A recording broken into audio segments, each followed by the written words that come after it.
Innovation, leadership, problem solving.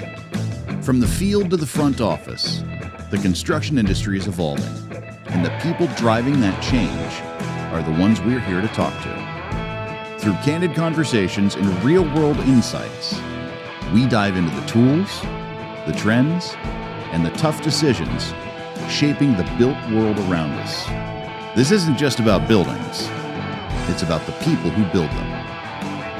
This is the Construction Collective.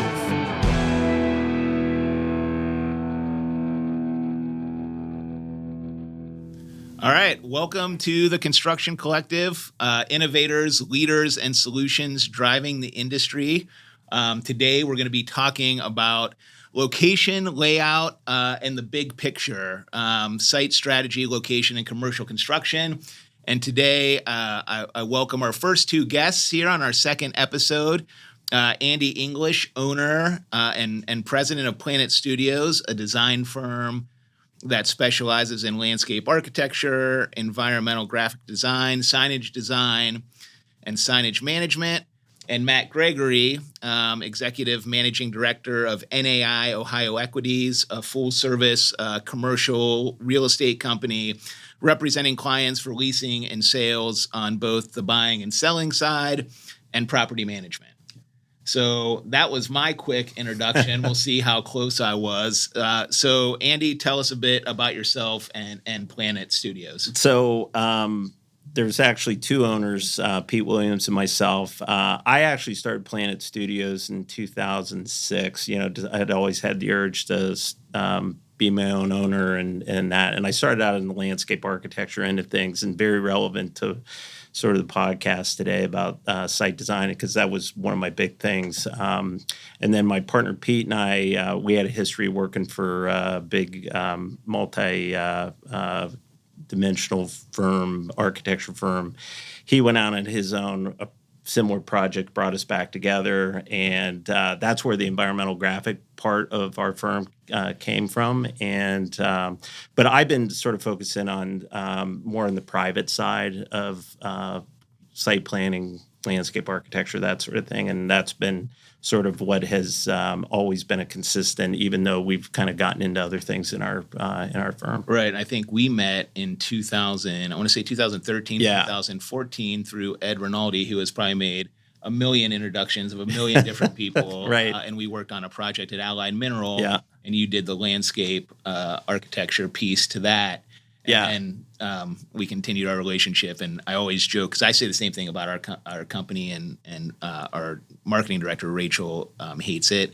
We're sort of a mutt when we work in all these different industries. And we're like, well, what do you specialize in? Well, retail, restaurant, hospitality. And I think you have made the same comment before, where it's like, well, what do you do? Are you a landscape architect? And it's like, no, we're way more. Well, our values, because we're kind of the same thing.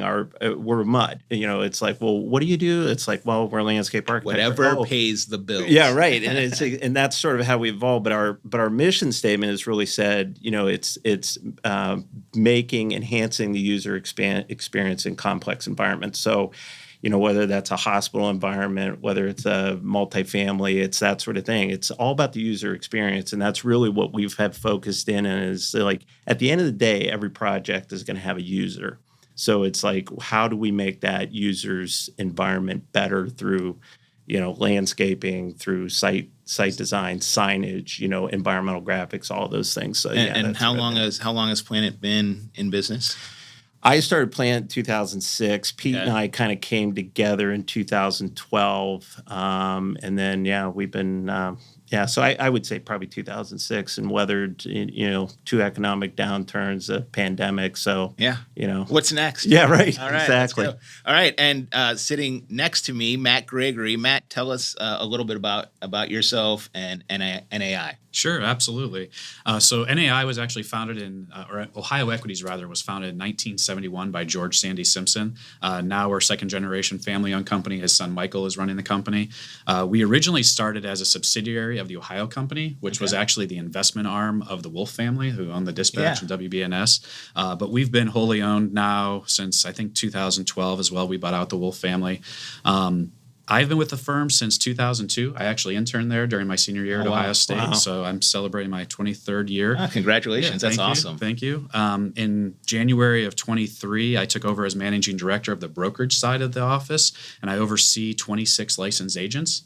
Instead of calling ourselves a mutt, we like to say we're cross-disciplinary. There you go. So, Matt is much more sophisticated than Andy and I, so we'll make a note of that. Well, you let me go second, so I had a couple minutes to think about that. What that means is we specialize in all of the different industries within commercial real estate. So office, industrial, retail, multifamily, land, investment, and then we also do property management as well. Okay.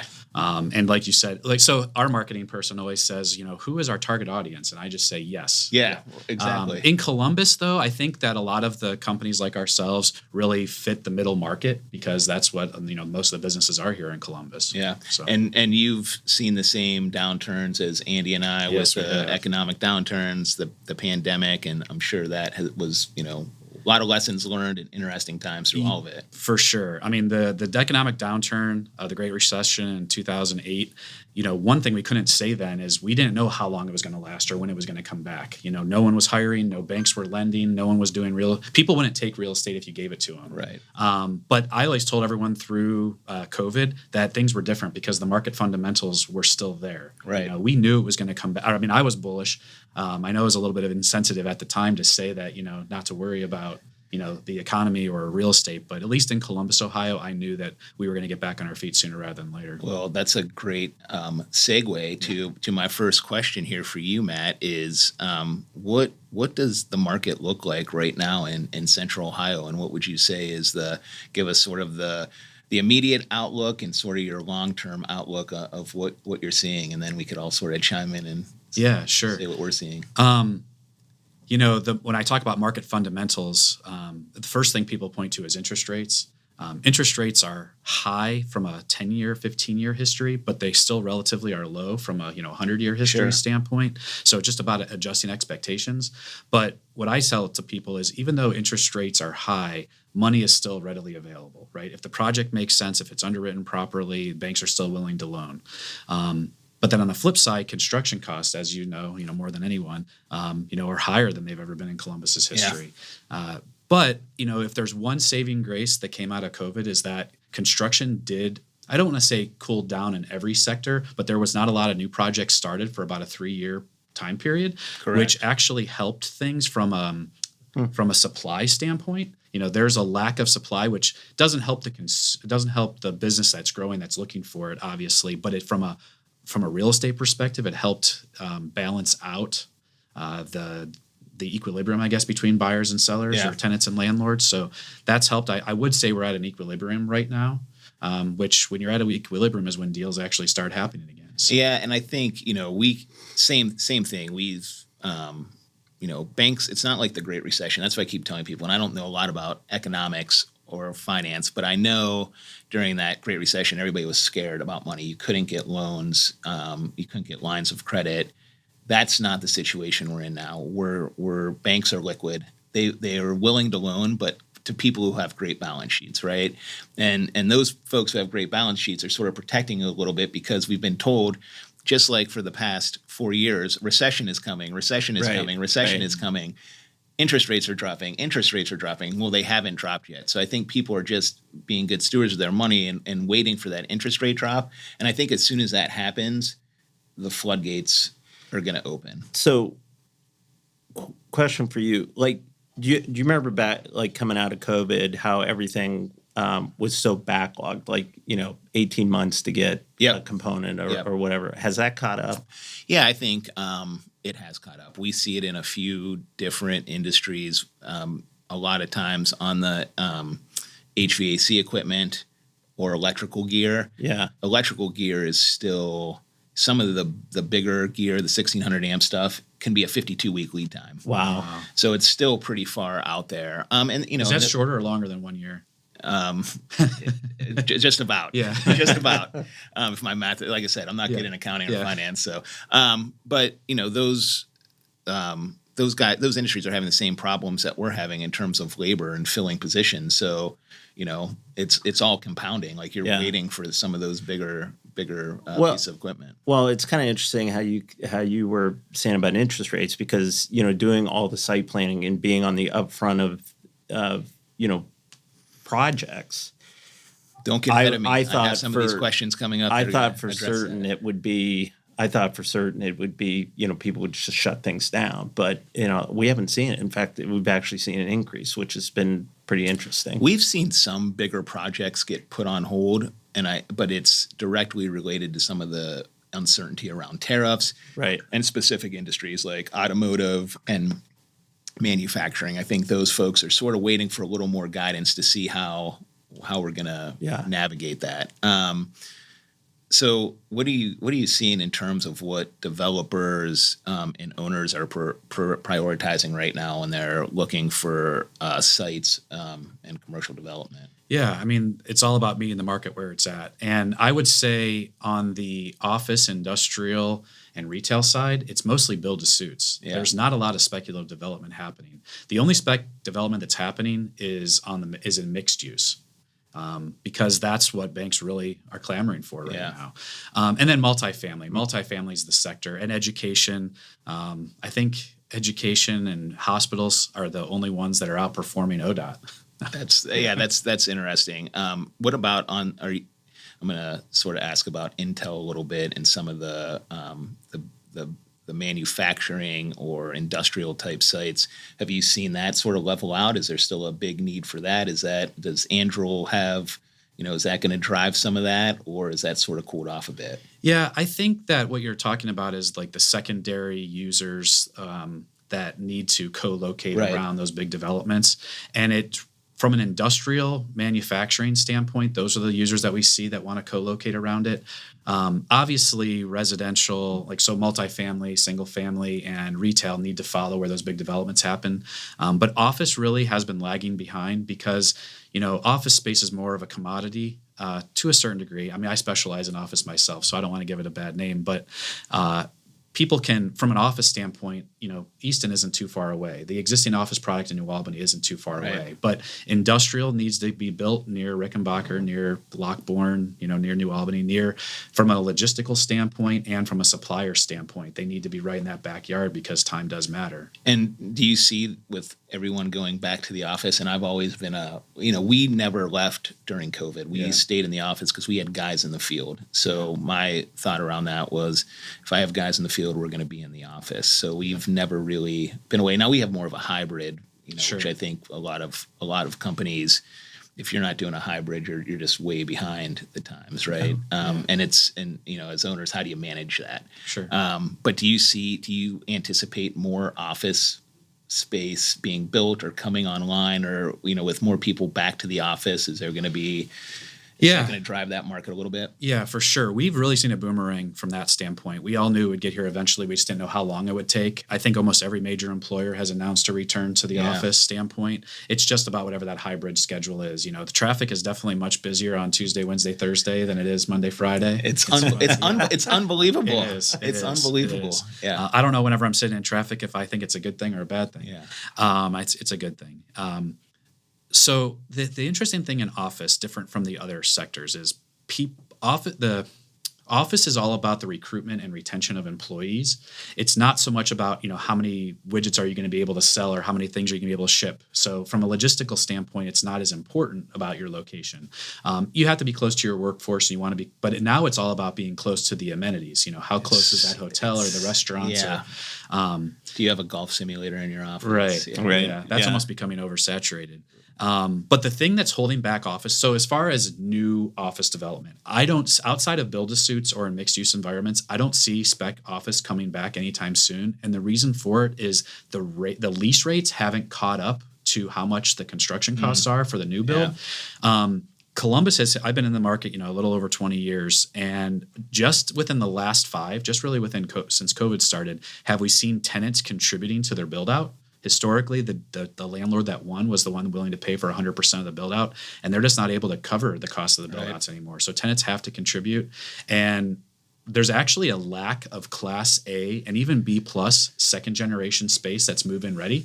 All the space that's on the market is shell space or space that hasn't been touched in 30 years. Yeah. So it's an expensive build out. Yeah, I mean, we just bought our building 5 years ago, and we're sort of already looking to upgrade. Do we move? I always sort of a romantic vision is I'd love to have my business in Worthington, but then you look at building a space. You did the study for us, Andy, on the one property, and it's like, man, the cost of the property, the cost of the building, the cost of the build out, and then you're like, okay, well, do you just lease a place? And then you start looking at that cost, and you're like, well, that's going to be super expensive too to build it out because, like you said, Matt, the landlords aren't offering the TI, the allowances that they used to, and it's to build out a 5,000 square foot space, might be $400 a square foot. I mean, it's crazy. I'd actually like to clarify. They're actually covering a way more than they used, or they're covering they're offering a higher amount than they ever have. It's just the percentage of the overall build out is less, is smaller. Yeah. All right. So talking about all this build out and getting projects going, I want to sort of flip it to the client side. And, Andy, how early in the process are you typically brought in? And what do you wish developers understood or briefed clients on about site planning?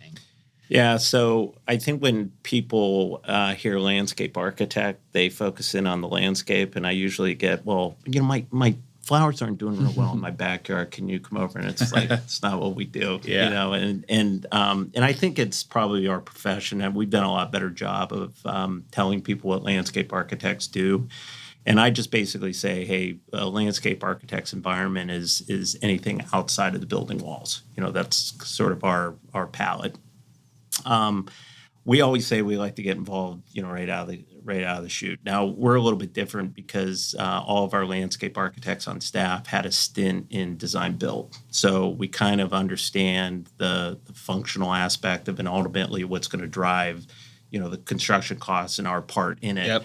But way back to when I got started, I did a lot of site planning work, got understanding zoning and the importance of zoning, and also working with civil engineers and that sort of thing. So understanding and getting involved in that really pretty much right up front. We have a lot of clients. We have clients that have been with us since day one, and they still utilize it. And typically it's like, hey, I'm looking at this site. It's in North Carolina, it's in Florida, whatever. Hey, what do you dig in? And the interesting thing is you don't have to. It used to be you have to go to the site to look at it. But now with all of the technology you have and stuff on the auditors, we can get all the information. And then municipalities have done a really good job of putting zoning online. Yeah. And so we can get a lot of information. And just to add a little bit of context to what Andy's talking about, sometimes a client will say, hey, I want to build this building and there's this piece of land for sale. Yeah. I'm going to buy the land, and they buy it. Yeah. And then they come to us and they go, hey, we bought this piece of land. We want to put a 12,000 square foot building on it. And Andy's going to look at the piece of property or the land and go, yeah, you can't put a 12,000 square foot building on this. I think you can only put 8,000 square feet because of the setbacks, because of the utilities. Yeah. And there's no, there might not be any water or sanitary or sewage to the site. And then you got those tap and capacity fees, a lot of times a client from our perspective will put the cart before the horse and say, hey, I've bought this piece of property. I want to put 12,000 square feet and my budget's $1 million. And we're like, yeah, you've got $500,000 in tap and capacity fees, another $300,000 in design fees. So now you're at $800,000 just before we even put a shovel in the ground. Yeah, and then they're like, well, I can't afford that. Right, right. But, zoning for us basically allows us to figure out what's the box that we have to do all of the, things that they want to do. And, like, for example, there's a zoning code that, you look at landscape, and it's like, hey, you got a 50-foot buffer, just landscape. And, oh, by the way, you got a packet full of, that's going to add cost to it. So we're sort of like, the sooner we can get into it, the sooner, we understand the code, the sooner we can advise the client. But the other thing is this, by doing the site planning and looking at what ultimately they want to do, I always call it expanding the gray area. And the gray area is the gray area within the zoning, and getting it approved, because all the things that you find out, you kind of say, well, what if we look at this? What if we look at this? What if we look at this in terms of getting it approved? Is that because a lot of times, and Matt, you could probably speak to this too, is that because the folks who are in zoning or who are in those positions just are black and white and say the code says this and therefore we must do this. Well, again, and you're sort of coaching it them all through comes the down, process. Yeah, it also comes down to interpretation. That's their zoning code. They should know it inside and out. But a lot of times we get into the thing, it's like, well, I don't interpret it that way. So again, that's the gray area that we're trying to expand on, on any project. It's sometimes getting them to understand their own zoning code. And that's really where, but it's also working with the zoning staff. It's not an adversarial thing by any means, but it's just like getting in and sitting down with them and saying, hey, here's the project. I think the sooner you get them involved, the sooner they understand what you're trying to achieve. I find that most planning staff really want you to do it. But again, we've also run into municipalities where they use their zoning code as a hammer. I say it's a tool, not a hammer. Right. And that's where just kind of finding that, that sort of middle ground to make projects happen. Yeah. I always say we're not looking just for a yes, no from the zoning. It's more of like a how, show us the steps on if we need to ask for a variance or conditional use, how we do it. And then as far as the code goes, has the code been looked at in the last few decades Right. or how old is it? What's changing with the times? Is it a safety issue? Is it a proximity issue? What can be done to kind of help evolve the code? And I've had the same experience. I think most zoning commissions do want the projects to move forward. And a lot of times, it's like, hey, we can't do this because if we do, it'll kill the project. Is there any other way around it? And a lot of times those concessions, will be made. And Matt, do you sort of coach your clients on the same stuff we're talking about? Like, hey, I want, this is the land I want. And you're like, yeah, it's not going to work. So it's interesting. We actually had a client in town yesterday and we were looking at land sites and we both said over lunch, like it's so much better to get out and drive them when you can because you learn about what else is nearby, right? You can do a lot of studying. I agree. It's a lot better today than it was 10 or 20 years ago as far as online investigation. But there's something about just getting a feel for what's nearby, what's around, and what trends are around. But as far as studying the area, you really want to have all of the you want to assemble a team of experts from it early on as you can. Yeah. You never know what someone's going to know as far as, you could drive by and there's an empty piece of land next door and they've approved something on that land next door, but just by driving it, you wouldn't know that. But it's what you know, who you know, studying it beyond, just more than what you can see with your own two eyes. Yeah.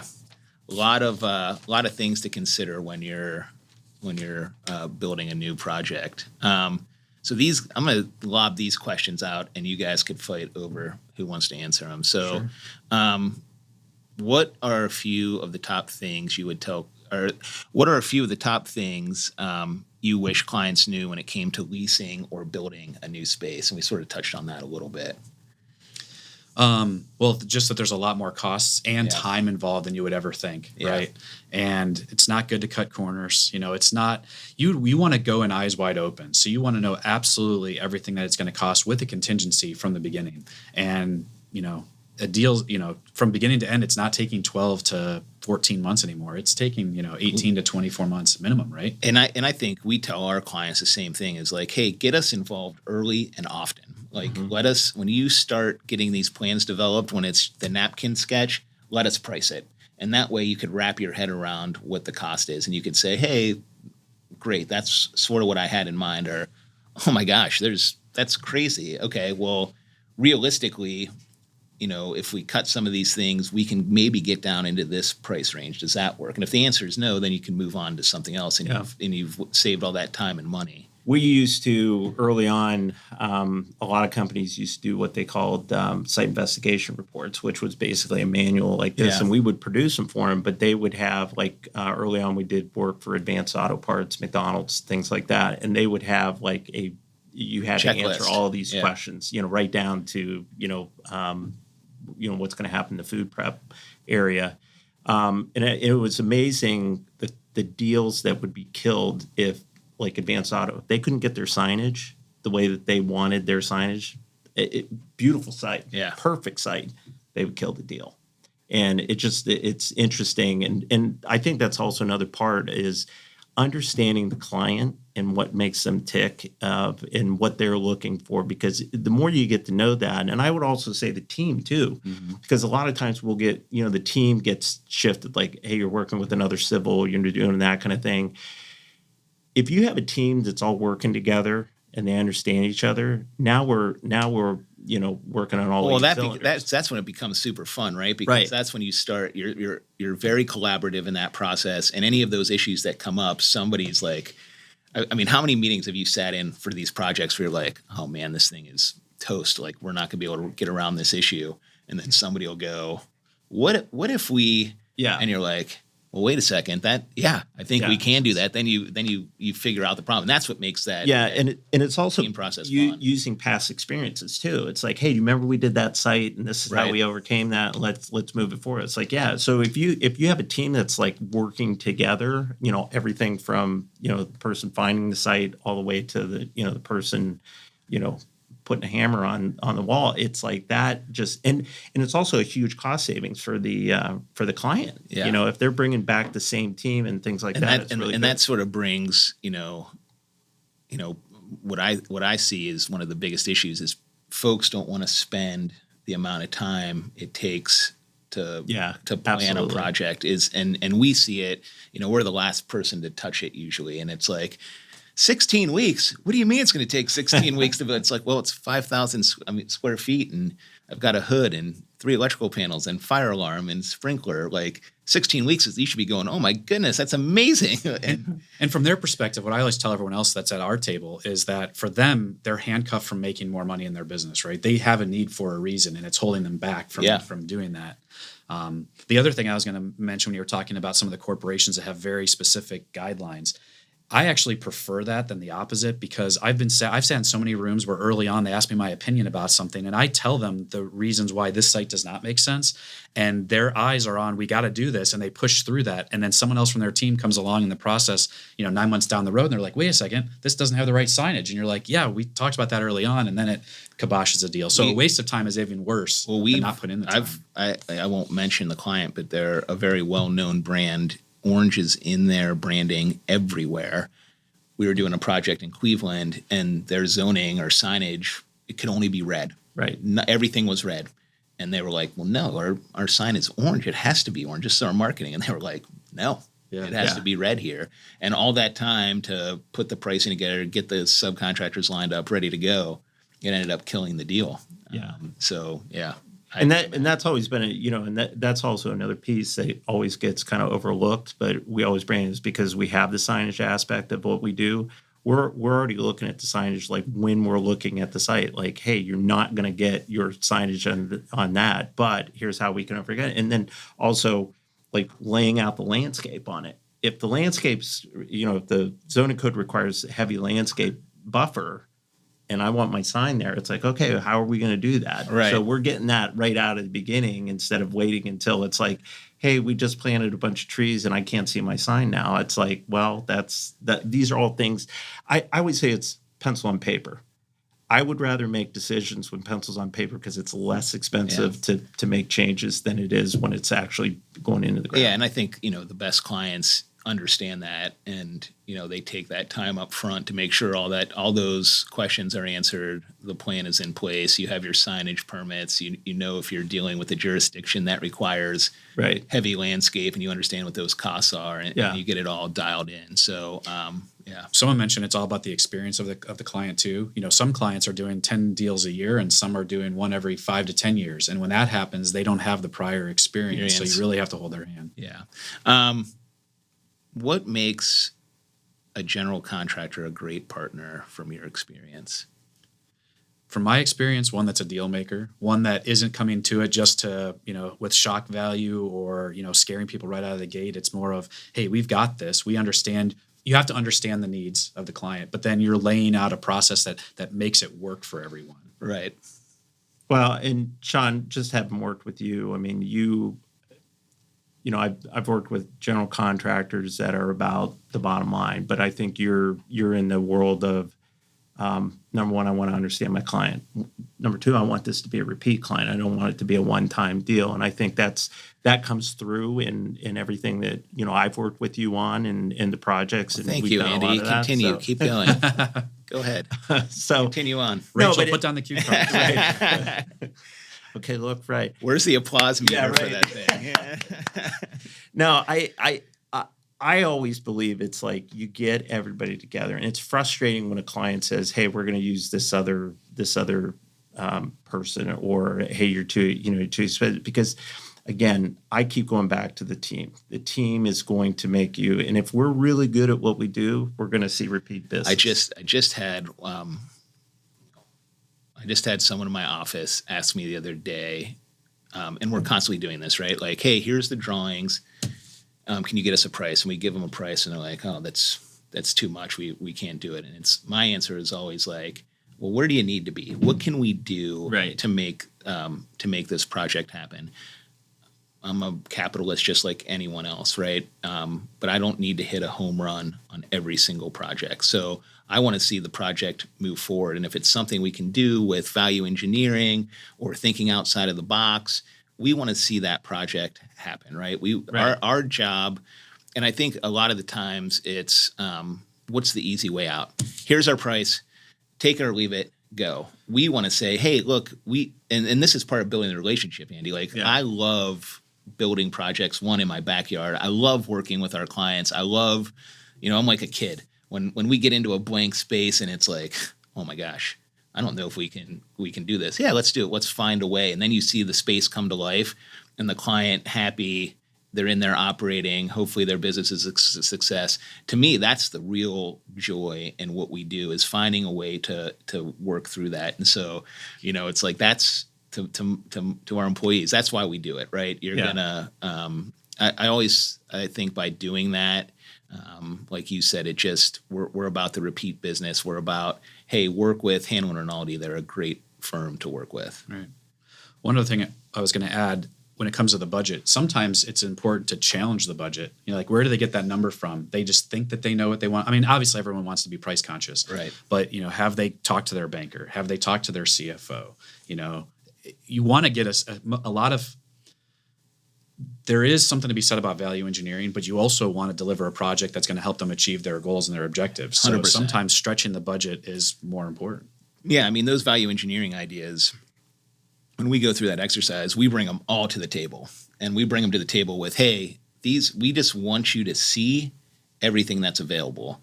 But, we're only going to recommend 1, 7, and 14, because the rest of them, you're going to lose your design intent. You're going to lose some functionality. You're going to be calling me back in 6 months saying there's not enough HVAC. Right. And that's a good point. You talk about building the budget early on, because there's nothing worse to a designer is, you do all this stuff that you have built in, and you find out, you go through that value engineering app. It just destroys the design, or any kind of connectivity it had with everything. It's like it just blows up, because they're ultimately trying to get to a dollar amount. And it's like, well, we've just blown up all the everything that made this project really great. So let's do that. Let's work on that more on the front end. So as we're going kind of through it, you ultimately get what you want. And there's low hanging fruit in that. Like, do you need the 5,000 square feet? Can you operate on 3,000 square feet? Can we put the underground plumbing in so when you're ready to, you're cash flowing and you're ready to make those additions, it's easier to do. So like, there's a lot of forward thinking that you can do and pre-planning that you can do to make those projects happen. So you guys have talked about it a little bit, but I'll ask you both. What are some of the current trends in site design for commercial spaces, sustainability, pedestrian flow, outdoor gathering areas, and sub-question, how do you balance aesthetics with function and budget? Well, I think the trend is, and we hit it on a little bit, whether it's in the workplace, it's like, okay, I'm coming in here 9 hours a day, 5 days a week, sometimes on the weekend. What do you have that's going to make this? I mean, we have a bevy machine in our office. You could either get sparkling water or still water with different flavors. I just want to throw that out there. So it's based on culture. I mean, you want to build a good culture, and a lot of those things, like we're talking about in our office, putting in a pool table, those type of things. So and that which is essentially a community gathering space where people can gather and just sort of hang out and talk about. But then you go to the outside, and it's like, okay, what do we have on the outside? In our condo, like our office is part of a condominium, and we're already talking about like, all right, how do we take the outside? How do we, provide things for not just our employees, but everybody in the condo? But then you look at multifamily. Multifamily is, you've got, it's not just the pool and the clubhouse anymore with the weight room. It's now all of those, rock climbing walls, all of those things. Yeah. Dog parks. Do you those types of things. think, looking at where we were in the past to where we are today, like it's just constantly changing? How do you, I could think back to offices 5-6 years ago to what offices are now to what they're going to be 3 years from now. Do you think, we talk about, is there a need for office space, but really maybe I'm solving a business problem here. Maybe it's, you're just constantly changing the office environment because of the retainage issue and what the expectations are. Well, people talk about COVID changed this and COVID changed that, but what exactly about it? And during COVID, people started traveling way more, right? And people were going to Airbnbs and hotels and boutique hotels and coffee shops. And it's really that hospitality type experience. So we've seen into the office world, people adopting more of a hospitality type feel. So anyone that's redesigning offices, the private offices are going smaller. So rather than being 12 by 14, maybe they're 8 by 10 or 9 by 11, but they increase the size of the communal area, more lounges, more outdoor terraces, more of the ping pong or pool table type. You're seeing areas. all these phone booths so you can go in and take a call and the lobbies look more like hotels and coffee shops than they ever have before. Do you think, do you think that trend is here to stay? I do. Yeah, absolutely. Yeah, without a doubt. The water cooler talk is really the number one experience, both from a cultural standpoint, but also from a collaboration standpoint. And you want to get people out of their desks and meeting in those areas. Yeah, when we developed our office, Sean, you basically built it out. Our thing was, that's exactly what you did. We have a restaurant space. We have a high top space. We have, a typical conference room. So we kind of created like however you want to work, you can work, and it's been really successful. Yeah. All right. So we've talked about common hurdles. I can throw out one more thing if you want. Yeah, absolutely. With trends, and this is less about the space itself and more about where people are choosing to locate. Mixed use, you've heard me say it a few times already.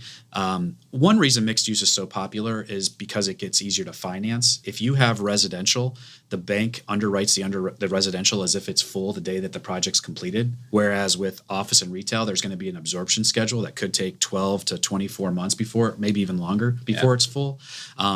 And more office and retailers want to go next to hotel. And so hotels are becoming incorporated into part of mixed use. But as part of that mixed use, and this is where your role comes in, there has to be outdoor amenity areas, walking paths and ponds and splash pads and, area where a band can play, or a farmer's market can go. I think it's like these are things that I want that I didn't even know I wanted. Right. And it's because, so we just got a project in, and it's a residential development, these beautiful 2,500 square foot homes with 3-car garages, but they're ranches, right? Single story, no basement.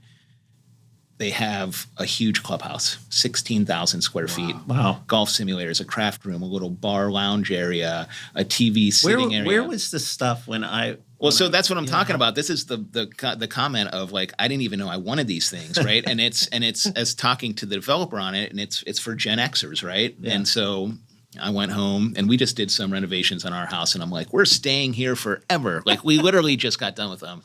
And we got this project, and I was talking to my wife about it. And then they have a dog park and walking trails, and it's on a golf course. And she's like, "That's amazing." I go, "I love it. I love everything about it." And I'm like, "Do I want to move there?" Because it's it's got 4 bedrooms. It's the big open floor plan. Yeah. So like for kids visiting or grandkids in the future, it's plenty big enough. And then they have an indoor pool, an outdoor pool. Take the dog to the dog park. I'm like, it's awesome. Yeah, so it's constantly changing. On a commercial, I was just down Blue Ash, and I don't know if you guys have Mad Tree Brewing. Mm-hmm. But Blue Ash, they Mad Tree and Blue Ash basically they funded at Blue Ash, the city. It's amazing. Not only is the inside neat, but the outside, they built like all these outdoor spaces and places for kids. And is that what they call the Columbus Way? It's kind of like Crooked Can. Crooked Can's another great space. Yeah. I mean, I'll drive all the way from Worthington to Hilliard to just kind of. Well, they also have plug for Sexton's Pizza. I don't know if I'm allowed to say that, but that's a fantastic. Yeah, it's your podcast. You can say whatever you want. Yeah. Yeah. And Bakes by Low is out there. And we're sponsored by. Yeah. Yeah. Right. But the Columbus Way is one reason why Columbus has thrived over the last 20 years because of things like what you said, public-private partnership. Right. And it's not going anywhere. No. But how do municipalities, like you look at Worthington, you guys are active in, Worthington. It's like, how does Worthington create a crooked can space? Yeah. The views and opinions expressed for the city of Worthington are not necessarily those of Hanlon Rinaldi, but by us privately. I don't know. I think I think Worthington, what I'll say about Worthington is there's just a lot of opportunity. I think it's a blank slate, sort of. And I'm very hopeful with the current leadership in Worthington and with our comprehensive plan that we really have a shot moving forward to do something special. And I think Matt is, I was introduced to Matt through Betsy, and Northeast Ohio guy, Browns fan, unfortunately. Andy's a Steelers fan, by the way. Oh, okay. Yeah, sorry about that, Andy. Maybe someday you guys will go to Super Bowl. Yeah, what's that? But Matt, one of the great things about Matt is he is involved, just from a volunteer standpoint, with everything in Worthington, and I'm sure other organizations outside of Worthington. But and Andy too, with Perry Township, like you guys are such great advocates for our community, and I don't know if you want to speak a little bit about that, or like what drives you to be so active and to give so much of your time. Sure. I just like to see everyone and everything, including municipalities, achieve their full potential. And Worthington, like you said, has untapped potential. I think it's about having a balanced ecosystem. When people start individually selecting, we want this and this, but not this and this, if that's not where the market demands are, you're not going to have success. Right. So you have to listen to the market demands, blend it with what you have available, and provide ultimately what both the residents want and meet the market where it's at. Yeah. It's all about that ecosystem. Yeah, it's it's just I started with Worthington Hills Civic Association, and then it was, somebody said, "Hey, you should run for Perry Township trustee," and I just like the problem. That's how they get you. Yeah, and then so I'll be running for my 4th, 5th term. I don't know which. I don't know where I'm at on the thing, but it's been fun. It's fun, kind of dealing it. But again, it comes back from the design standpoint of just problem solving. Now you're problem solving community, and government is all about providing. I'm a big fan of the Stoics, and I love the obstacle is the way. And I think I would say when a problem arises, people typically will say, "Oh man, this really stinks," whereas maybe that's why we get along so well. Is the mindset is, oh, great, a problem. Is anybody hurt? No, let's fix it. Great, let's find a way to fix it. So, you mind me stealing a question of Matt? No, go ahead. Love it. What are you seeing in reuse of sites? Like the one I'll give you was the what was the wing joint over at Crosswoods, and then Sheets came in. I mean, obviously Sheets. Oh yeah, but I don't remember. What are you seeing in reuse of sites? Yeah, I mean, it's a complicated, especially in this area like Worthington, where you're, landlocked. You have to have adaptive reuse, or urban infill, people call it too, even though urban infill in a suburban area. It's all about, does the existing structure, is there any functional use left of it, or is it obsolete? Functional obsolescence. And Sheets is a whole nother story. We don't necessarily have to get into that, but office buildings are the ones people ask me about all the time. A lot of office is being converted to residential. Yeah. That's more downtown than it is in the suburbs. In the suburbs, we're seeing, Class C office space torn down and then something rebuilt.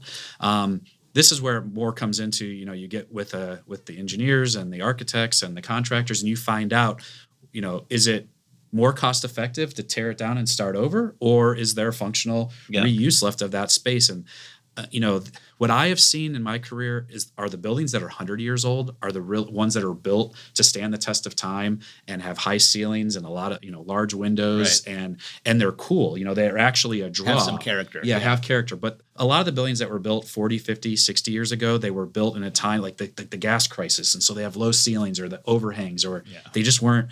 From a LEED certification standpoint, there's no way to convert It's them. not functional. So it's about having that feasibility study, I guess, early on. But yeah, I think there's some cool projects. And that's back to the whole win-win or public-private partnership. A reuse project is really a passion project a lot of times. It might actually cost more, but if that's what the residents want to see and the city has the money to put forward for it, maybe the city can donate or provide grant money or the incentive money to make it work. I just think some of those I agree with you. Like there's some of those buildings that you see where you're like, there's no way I'm tearing that down. But that doesn't apply to every single building in that city or municipality. We're doing a project in Hamilton, Ohio, which is an old bank, and the Ohio Historical Society is involved in it, and it has been a labor of love. But man, it is going to be so cool. Like some of the cleaning we did of the outside architecture and brick and the way it's popped and clean. It reminds you of Grand Central Station, from what it was in the 70s to what it is now. It's just, you're like, that's awesome. But you can't look at every building that way, to your point with the feasibility studies. So you got any other questions? You want to hijack my podcast even more? Are you good? Good. Is it my turn? I'm good. Go ahead. Look, so we've been in here. You guys have been awesome. Thank you so much. There's so many. We can continue this conversation for hours, but I'm going to do a closing lightning round, which is I'm trying to figure out ways to close out the podcast, and other than keep it classy San Diego or keep it classy Columbus. Right. So I'm going to ask you both. This is sort of lightning round.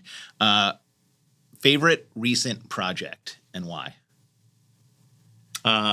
Probably we're currently working on Huntington Plaza downtown.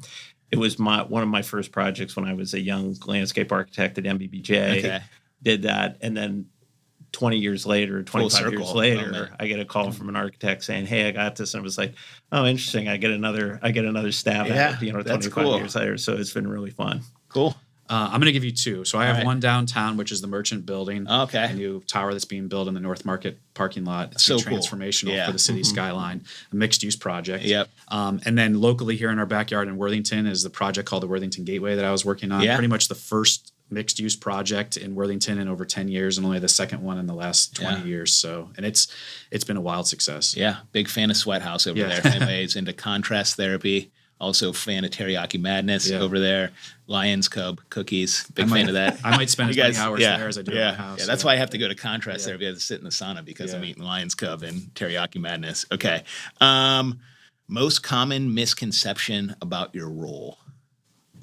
I think I hit it on it earlier. It's like landscape architect. Yeah. It's like, hey, my flowers aren't doing well. Or can you come over to my house? I've never called you for landscape architecture. I've called you for, hey, Andy, will this building fit on this site? And what are and I appreciate that about you, Sean. Yeah.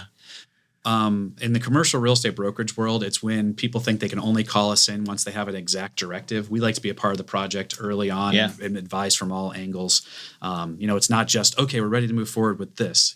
We want to help with the big picture. Yeah, it's that early and often. Like, hey, we're thinking about moving our office when? 3 years from now. Right. What do we look at? Yeah. Helping with renewals too. That's one thing that from a lot of office tenants don't realize, that they can get representation on renewals. They might be, we're going to 75% chance renew, 25% look for new space, and they'll go all the way down that path of renewal. And it's like, we really should be doing both of those concurrently. Yeah. And that goes back to just so many people not understanding. Like I'll get calls from clients. I just had one and say, hey, we want to put a bakery in this space. And I'm like, well, are you getting any TI money? What's TI money? Yeah. Can we go through the roof? There's a resident above. You got to put a hood. So are they going to let you go out the sidewall for your hood? I don't know. Maybe. Yeah. Well, before you sign that lease, we should have these answers. One thing you'd change in the industry if you had a magic wand. I'm going to answer this one too if you guys don't hit on it. Well, go ahead. I would change the time that it takes to go through to get a permit. To get approval for a civil project. As you know, a lot of times on the civil side, it takes a lot of time. And not saying that the project isn't, that the process isn't complicated, because there's 18 different departments that have to review it. Yeah. And this is a part of getting involved in local and civic government, that I probably need to take more ownership of is, hey guys, if we all sit down with this set of drawings in a room for 35 minutes to an hour, everybody, we could probably, hash out all the issues, do all the revisions, meet again in a week, and get approval instead of 3 months, 4 months, 6 months, 8 months. Yeah, great point. Yeah. I was just going to say how long everything takes in general. That is one of the biggest ones. But, I remember early on in my career, I heard so many times, we can't do this, we can't do that. And then COVID, everyone's like, oh, all of a sudden with a blink of an eye, yeah, we can do that. Everyone can work from home, you know? And so I think that change is possible if everyone wants to make it happen. But time kills all deals is what we say all the time. Yeah. So it benefits everyone to, get a seat at the table and get it figured out. I think that is a good thing about COVID. And I also think, and maybe you guys feel the same way, like I sort of feel the same way with the AI stuff now. Mm-hmm. Like it's moving so fast and like you are forced to adapt now. And if you don't, I mean, I was telling my wife, I was like, I don't know if I have it in me, man. Like I'm getting to be that age. Like, and I'm into it now. I mean, even preparing for a podcast or emails, like and to see the way the younger folks think around AI, like I'm not even thinking that way. So it's forcing me to really be outside AI my can be a comfort whole zone. nother podcast in terms of how you're using AI in your current Next thing. podcast, AI. Okay. All right, last question, and then we'll get you guys out of here. Favorite movie or TV show? So it's probably a miniseries right now. I'm watching The Chosen, which has been really good. It's on season 5, so I've been doing that. What's that? What's that about? I haven't heard about The Chosen. The Chosen. Yeah. It's just it's more on the religious end of things, but it's how all the disciples of Jesus Christ was, where they were picked and everything like that. Is this on Hulu, Apple? It's on Prime. Prime. It started out, I was just flipping through Netflix. It started out on Netflix, started watching it. It was, really good. And I just kind of continued with it. And it's like every year they come out with a new season. So, so that's your current favorite. Yeah, current. Okay, so I'm going to bring the conversation full circle. My favorite movie, it's very cross-disciplinary. Okay. Forrest Gump. Oh, so it's it's a comedy, it's an action, it's a romance. It has all of it all in. Plus, when that movie came out, it was so different than anything ever. Like it was like Pulp Fiction or something. Like you were just blown away by it. Yeah, very much so. All right, I think everyone who knows me, my favorite movie is Goodfellas. Growing up in Northeast Ohio, Youngstown, a lot of mobsters. One of the at the end of Goodfellas, when he's just a regular schlep in the witness protection program, he comes up to pick up his newspaper. It's the Youngstown Vindicator, which is an homage to Youngstown. And, I didn't pick that up in that. Yeah, I didn't either. Yeah. And then my favorite TV show is Seinfeld. I don't know if there'll ever Seinfeld. Be a better series. I gotta ever. go MASH. MASH. I could literally watch every episode of MASH, and I probably have seen it 2 or 3 times, but it's awesome. I mean, so I grew up. That's what I grew up watching. Like that was my dad watched MASH, and that was like probably my first series that I ever watched. And then, growing up, like Thursday night was the night. It was Cosby Show, Cheers, Night Court. Like there were so many great sitcoms. So I think mine was Dukes of Hazzard. It was the Dukes of Hazzard Love Boat, Fantasy Island on Friday nights. What the hell was going on in your house? I remember TGIF. Yeah, that was great. Well, guys, Andy, Matt, thank you so much for your time and the conversation. I always love talking to you guys about anything. And when I start getting some deals with this podcast and making some real money, I'll remember you guys. When you bring back the original. We'll bring you back for episode 500 here. Yeah, there you go. All right. So Construction Collective signing off, episode 2. Thanks for listening, guys.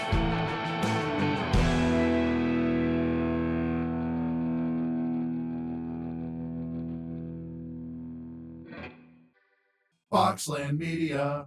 Think big.